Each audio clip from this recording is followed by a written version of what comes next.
विद्यार्थी मित्रांनो, सह्याद्री ट्युटोरियल्स मध्ये तुमचं स्वागत आहे. जसं कॅप राउंड 1 डिक्लेअर झालेला आहे, तशी बरीचशी मुलं अशी मला भेटायला येत आहेत किंवा कॉल होतोय की ज्यांना ड्रॉप घ्यायचा आहे. हा व्हिडिओ त्यासाठीच आहे. मला थोडंसं डिस्कस करायचंय तुमच्या बरोबर की नक्की चुकलं कुठं? का ड्रॉप घ्यावा लागतोय आपल्याला? आणि म्हणतात ना मराठीमध्ये की पुढच्यास ठेच आणि मागचा शहाणा. मी तुम्हाला सांगतो की बरेचसे पालक मला फॉलो करतात. व्हिडिओ अगदी एक सेकंद व्यवस्थित बघतात. शेवटपर्यंत म्हणूया आपण. मग असे पालक नक्की हा व्हिडिओ बघत असतील. माझी इच्छा आहे की ज्यांची मुलं आता 11वीत आहेत, 12वीत आहेत, अशा प्रत्येकापर्यंत हा व्हिडिओ शेअर करा. मी तुम्हाला सांगतो नक्कीच चुकतंय कुठं. पहिली गोष्ट म्हणजे चूक होते इथून. 10th. जेव्हा 10वीत तुम्ही अभ्यास करताय, ती मेथडच वेगळी आहे. काय अभ्यासाची पद्धत असते, की शाळेतले शिक्षक 100% सिलॅबस इतक्या छान रीतीने शिकवतात ना, शिकवतात हां.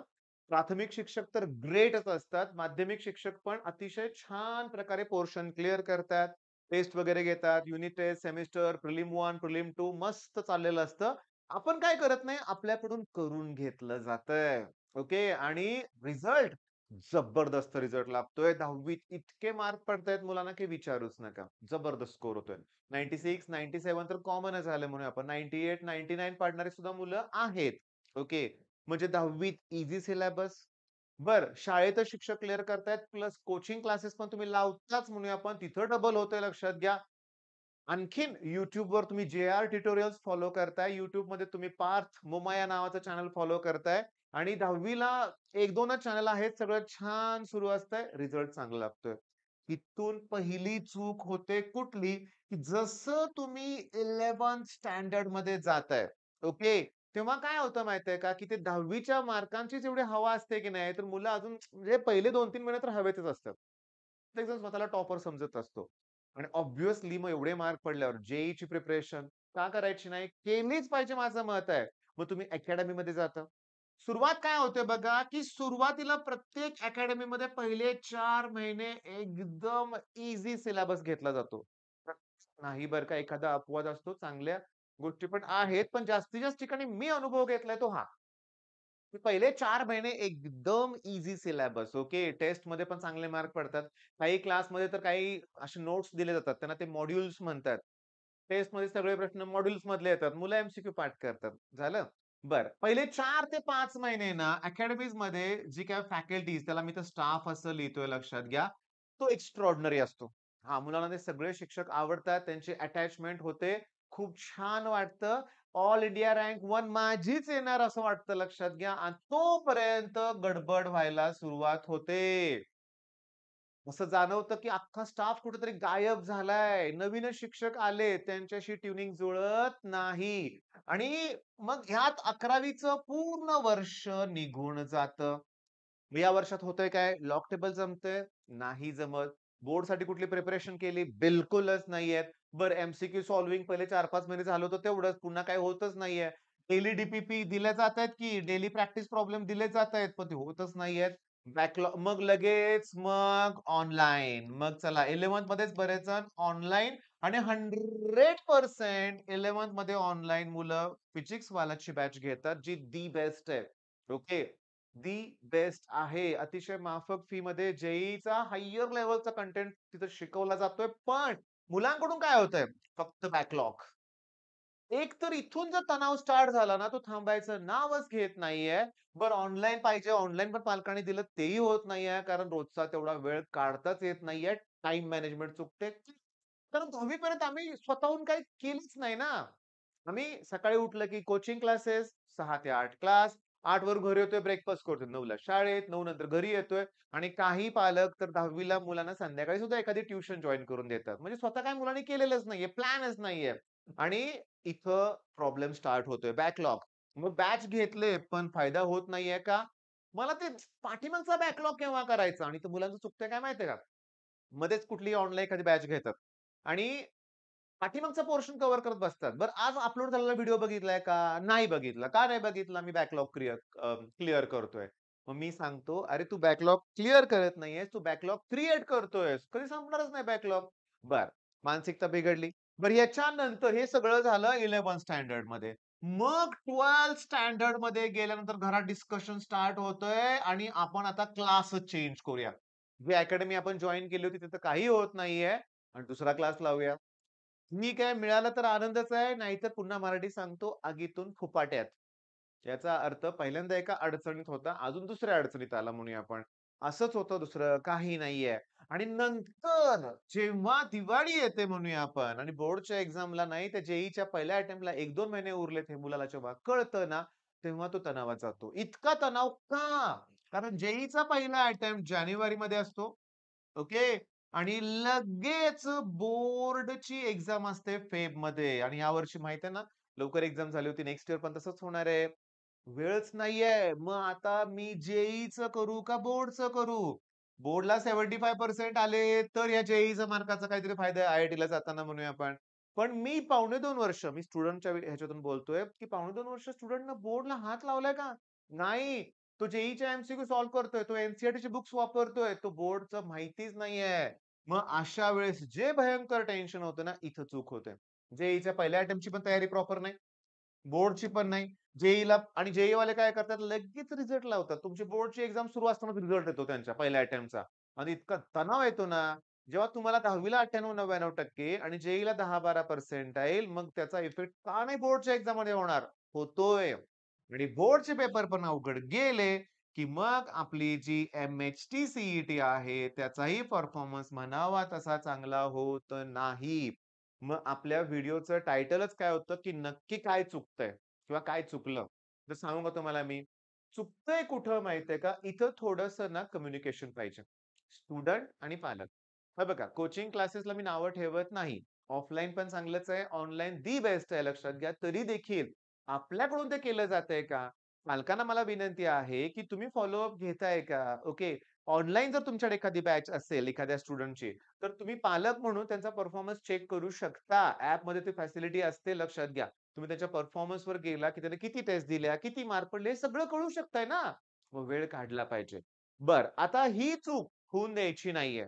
ओके, ही चूक होऊन द्यायची नाहीये. आता मी तुम्हाला सांगतो. ज्या मुलांना 10वी ला 90 प्लस पर्सेंटेज होते आणि आता सी-ई-टीला 50 पेक्षा कमीच पर्सेंटाइल आहेत, ते ऑलमोस्ट सगळ्याच मुलांच्या मनात ड्रॉप घ्यायचं चाललंय. बरं, मग मी तुम्हाला सांगतो, की माझ्याकडे पण एक ड्रॉप घ्यायला स्टुडंट आला होता. अगदी गेल्या 2 दिवसातच म्हणूया आपण. माझ्याकडेच तो 10th स्टँडर्ड पर्यंत होता. 11th-12thला तो जेईचीच प्रिपरेशन करत होता. मग मी त्याला म्हणलं, "ड्रॉप घ्यायचाय?" ओके. मी त्याला पटकन काही फॉर्म्युले विचारले. तो म्हणला, "आता सर सगळं विसरले. मला काही आठवत नाही." म्हणजे बघा शून्यातून सुरुवात करायची आहे. पण त्यासाठी ठीक आहे, एक प्लॅन तयार केला पाहिजे. मग मी तुम्हाला सांगतो, आता रेग्युलर स्टुडंट आणि ड्रॉपर रेग्युलर आणि ड्रॉपरसाठी 2 वेगळे प्लॅन मी या व्हिडिओमध्ये बोलणार आहे, डिस्कस करणार आहे. पहिला रेग्युलर मुलांचा विचार करूया. रेग्युलर मुलांनी लक्षात ठेवायचं ऑगस्ट, सप्टेंबर आणि ऑक्टोबर फक्त 3च महिने आहेत. Only 3 months. फक्त 3 महिने आहेत बाळांनो लक्षात घ्या. फक्त 3 महिने आहेत. तुम्ही म्हणाल, "सर नोव्हेंबर का नाहीये? डिसेंबर का नाहीये? जानेवारी आहे की?" नाही. मी तुम्हाला लास्ट प्रॉब्लेम दाखवलं होतं काय होतंय ते. हे होऊन द्यायचं नसेल, तर पुढच्या 3 महिन्यात तुम्हाला सिलेबस एंड करायचा आहे.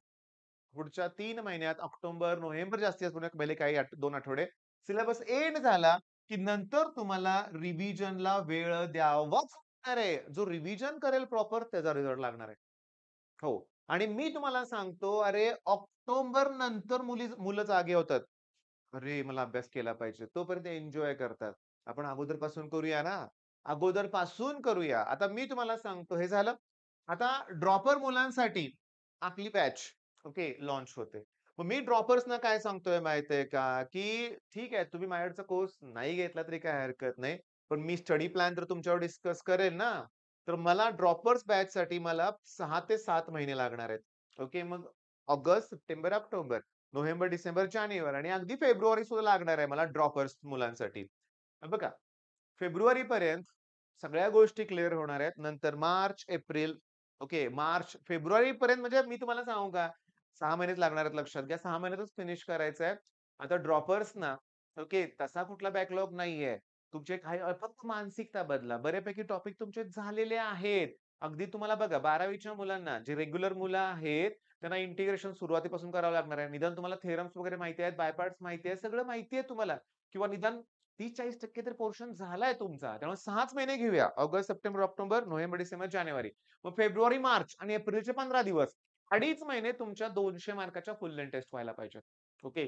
मग या 6 महिन्यात प्लॅन काय करायचा तर मी तुम्हाला सांगतो, तर माझा रेग्युलर मुलांसाठी जो कोर्स आहे, तर क्रॅश कोर्सला एकच टॉपिक सुरू असतो. पण जी ड्रॉपर मुलं आहेत, त्यांना 2 विषय सुरू करावे लागणार आहेत. फिजिक्स, मॅथ्स घ्या किंवा केमिस्ट्री, मॅथ्स घेऊया. ओके. पण मॅथ्स डेली पाहिजे लक्षात घ्या. डेली डोस तुम्हाला मॅथ्सचा दिलाच पाहिजे. त्याचबरोबर मला तुम्ही सांगा, कमेंटमध्ये सांगा, की मला तुम्हाला स्टडी प्लॅन नक्की हवा आहे का? म्हणजे माझे काय होतं माहिती का? मी रोजचा स्टडी प्लॅन सुद्धा देत होतो मुलांना, गेल्या वर्षीच्या मुलांना. ओके. तर माझं टार्गेट तेच आहे आता, की रोज सकाळी मग पहाटे 5 ला एखादा व्हिडिओ द्यावा, की आज हे फिनिश करायचंय. ओके. तुम्ही मात्र ते फॉलो केलं पाहिजे लक्षात घ्या. करू आपण नक्की ते फॉलो करूया. म्हणजे तुम्हाला 6 ते 7 महिन्यात पोर्शन संपवून पुन्हा मॉक टेस्ट द्यायचे आहेत, मग रिझल्ट चांगला लागेल. बरं. अजून नक्की चुकलं काय? तर सगळ्यात महत्त्वाचं चुकलं काय, की ऐन परीक्षेत ऐन परीक्षेत कॉन्फिडन्स डाउन झाला. मी केलाय सगळा अभ्यास, पण पेपर बघून मला भीती वाटली. मी सगळं केलं होतं, पण मी ब्लँक झालो. मला काही आठवेना. मी घाबरून गेलो. मी सगळा छान अभ्यास केला होता. मी 10-10, 15 तास अभ्यास केला होता. मला फिजिक्स, केमिस्ट्री खूप सोपं गेलं. पण मॅथ्स मला सुटेनातच प्रश्न. एकही प्रश्न सुटेना. मी तुम्हाला सांगू का?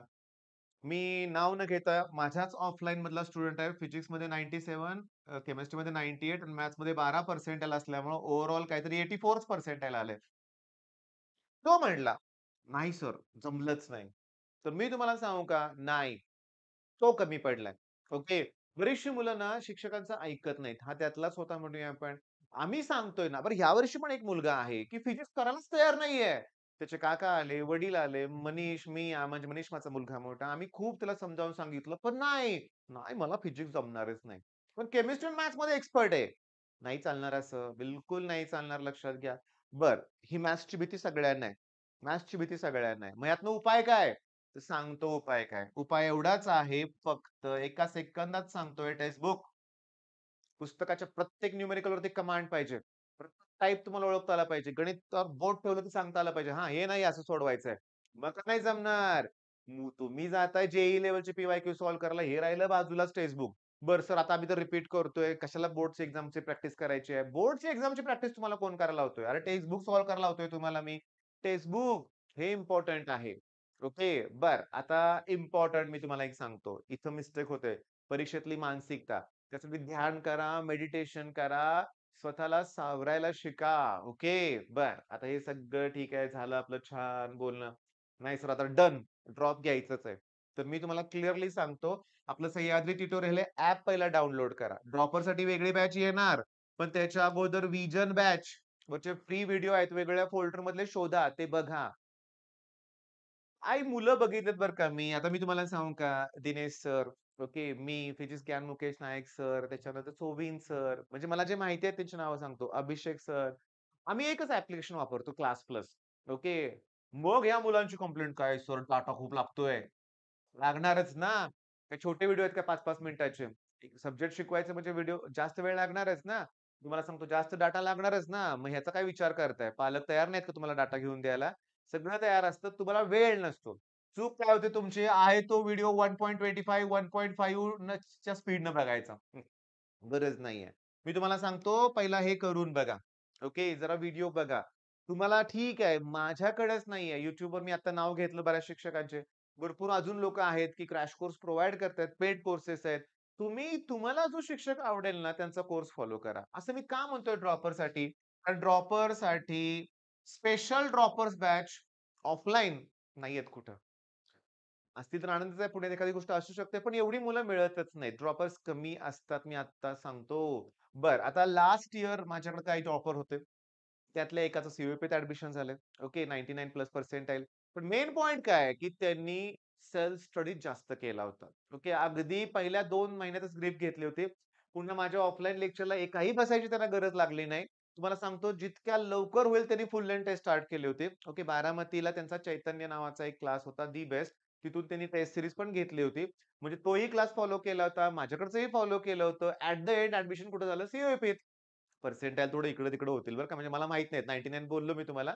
कारण स्कोर तर चांगलाच होता. आणि एक लक्षात घ्या, मग हे सगळं ठरवून केलं पाहिजे. पण मी त्या मुलाबद्दल सांगतोय, माझ्याकडून काही डाउट्स क्लिअर करून घेतले असतील, पण जास्तीत जास्त सेल्फ स्टडीज केलाय. मी तुम्हाला सांगतो, पूर्ण दिवाळीत ते दोघं जे ड्रॉपर माझ्याकडे होते, घरी गेले नाहीत. पहिल्या दिवशी सुद्धा दिवाळीच्या सणा दिवशी घरी गेले नाहीत. ओके. ओके. बऱ्याच वेळा मी त्यांना ओरडायचो पण सुद्धा. बऱ्याच वेळा काही गोष्टी खटकायच्या त्यांच्या माऱ्यामुळे आपण. पण ॲट द एंड रिझल्ट तर चांगला लागला. ओके. म्हणजे मुद्दा मला सांगायचा आहे, की ठरवलं तर होणार आहे. पण ती खूप तुम्हाला कसं पाहिजे माहिती आहे का? एक डेडिकेशन पाहिजे. हां, टेस्ट नाही अजून अभ्यास झाला नाही, अजून होईल. नाही, ड्रॉप घ्यायचा आहे ना, तर तुम्हाला कुठल्याही गोष्टीला परमिशन नाहीये. सकाळपासून रात्रीपर्यंत तुम्हाला अभ्यासच करायचा आहे. ओके. आणि सगळ्यात इम्पोर्टंट तुम्हाला सांगतो, मी ड्रॉपर्स बॅच लॉन्च नक्की करेन. बॅचचं नाव काय ते ठरवेन मी. कळवेन पण YouTubeवर. पण सगळ्यात इम्पोर्टंट आहे, की ड्रॉप घेतलाय ना, तर रिझल्ट लागलाच पाहिजे. मी तुम्हाला क्लिअरली सांगतो, की असे काही अनुभव घेतलेत मी, की ड्रॉप घेतलाय स्टुडंटनं. पहिले 5-6 महिने चांगलं चाललंय, पण नंतर कॉन्फिडन्स घालवून बसतात. तर एक मी तुम्हाला सांगू का? एक पान भरून मोठं कॉमेंट होतं माझ्या व्हिडिओ खाली बरं का. शोधलं तर सापडेल मी प्रयत्न करतो बरं का. म्हणजे ॲक्चुअली सांगू का? ते कॉमेंट खूप इम्पोर्टंट आहे, खूप इम्पोर्टंट आहे बरं का. मी तुम्हाला सापडेल, नक्की सापडेल. पण आता असं चालू व्हिडिओमध्ये हुडकायचं म्हणजे थोडासा वेळ लागतो. पण थोडक्यात मी तुम्हाला सांगतो, सम्यक काय असं स्टुडंटचं नाव होतं. त्यानं मुलांना रिक्वेस्ट केली होती, की काही झालं तरी ड्रॉप घेऊ नका. आणि त्याचे काही सगळे त्यानं जे सांगितलेले पॉइंट्स होते ना, बऱ्यापैकी मला बरोबरच वाटले. ओके, ड्रॉपर्स व्हिडिओच्या खालीच कॉमेंट असणार ना. ओके, एकच मिनिटं सापडणारच. सापडणारच ते कॉमेंट. ओके. हां. संस्कार कासार. ओके. 8656 ओके. प्लीज कोणीही ड्रॉप घेऊ नका. आता हा व्हिडिओ पाहून मोटिव्हेशन आलं असेल, पण हे फक्त 8 दिवस राहील. होऊ शकतं. हां, 9व्याचे 9 दिवस. तो 8च दिवस म्हणतोय, मी मनी म्हणून 9व्याचे 9 दिवस म्हणतोय. होऊ शकतं. पण ड्रॉप घेणं म्हणजे पूर्ण कॉन्फिडन्सचा विषय आहे. अगदी बरोबर आहे. कॉन्फिडन्सचाच विषय आहे. शेवटपर्यंत नाही टिकत कॉन्फिडन्स. इथं ही गोष्ट जी आहे ना, ती फार वेगळी आहे. इथं मानसिक आधार, सपोर्ट या सगळ्या गोष्टींची गरज आहे. नसेल तर शेवटपर्यंत कॉन्फिडन्स टिकत नाही. तुम्ही ओव्हर थिंकिंग करत बसता. याचं बरोबरच आहे. जशी सी एक्झाम जवळ येईल तसा आपला कॉन्फिडन्स संपतो. जर आपण फ्रेशर असलो तर भीती काहीच वाटत नाही. हेच मला होऊन द्यायचं नाहीये. फ्रेशर आहे मग काय झालं? अभ्यास भीती वाटावी असं म्हणत नाही मी. पण अभ्यास तर जोर लावून केलाच पाहिजे ना. अभ्यास तर जोर लावून केलाच पाहिजे. ओके. ही इंग्लिशमध्ये मराठी त्यामुळे जरा मला वाचायला वेळ लागतोय. राहून पण कॉन्फिडन्स ला जातो आणि खूप तणाव येतो. सोसायटी प्रेशर असतं. हे इम्पोर्टंट आहे. अरे, कुठल्या इव्हेंटला जायचंच नाहीये. कोणाच्या लग्नाला, बारशाला, यात्रेला, जत्रेला जायचंच नाहीये. सोसायटी म्हणजे समाज तुम्हाला काय ते टोमणे मारायला बसलेला असतो. मग काय झालं? 10वीला किती मार्क होते? का नाही पडले? विचारूच नका. याचं हे बरोबर आहे. आणि मेंटली खूप डिस्टर्ब तो झाला होता. ओके. खरं सांगतो मी ड्रॉप घेतला. मेंटली खूप डिस्टर्ब झालो. आणि कन्फ्यूज पण होतो, की जेईचे क्वेशन्स येत आहेत. सीईटी अभ्यास आणि एक खरी गोष्ट सांगतो, जेईचा मॅथ्सचा प्रॉपर आणि ज्या जेईच्या क्वेशनची चांगली क्वेशन प्रॅक्टिस झाली, तरच मॅथ्स मगाशीच बोललो मी मॅथ्स. मग त्यासाठी टेक्स्ट बुक करा माझा ऐका. डायरेक्ट जेईकडे नका जाऊ. आता ह्यानं डिटेल हा पण आता संस्कार हा माझा व्हिडिओ प्रत्येक बघतो, कमेंट असतं. हा व्हिडिओ बघून सुद्धा तो कमेंट नक्की करेल. माझं म्हणणं काय आहे, की पहिला टेक्स्ट बुक सॉल्व्ह करा. ओके. आणि मग जेईकडे जावा. प्रॉब्लेम टफ आहेत. विथिन मिनिट्स सॉल्व्हच होत नाहीयेत. तुम्हाला मॅथ्सचे 50 प्रश्न आहेत ना, 15 क्वेशन ईझी सापडणार आहेत. तर ते अगोदर केले पाहिजेत. हो. आणि बाकीचे प्रश्न जे आहेत ना, त्याला वेळ लावून त्यातले अजून एक 10 प्रश्न तरी झाले पाहिजेत. म्हणजे सांगतो मॅथ्समध्ये मला 50 स्कोर हवाय. केमिस्ट्रीमध्ये 40 जातोच.